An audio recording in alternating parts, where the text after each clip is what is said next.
हामी नेपालीहरूलाई त दिनको 2 देखि 3 कप चिया नखाइकन दिनै बन्दैन हैन र? तर गर्भवती हुँदा पनि चिया कफी यति सजिलै खान मिल्छ त? नमस्कार, म डाक्टर सोनिया पौडेल हाल जर्मनीमा एक चिकित्सकको रूपमा कार्यरत छु।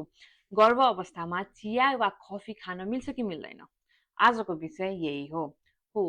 गर्भवती अवस्थामा चिया कफी खान मिल्छ, तर सीमित मात्रामा। चिया र कफीमा हुने क्याफेइन धेरै मात्रामा लिँदा गर्भमा हुर्किँदै गरेको शिशुको विकासमा असर पर्न सक्छ।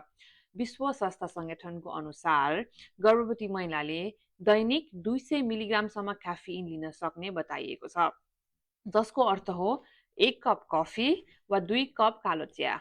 तर एनर्जी ड्रिङ्क, अत्यन्तै स्ट्रङ कफी वा धेरै पटक चिया पिउनु भने उपयुक्त हुँदैन। तपाईलाई गर्भवती हुँदा कति कप चिया वा कफी पिउनुहुन्थ्यो त?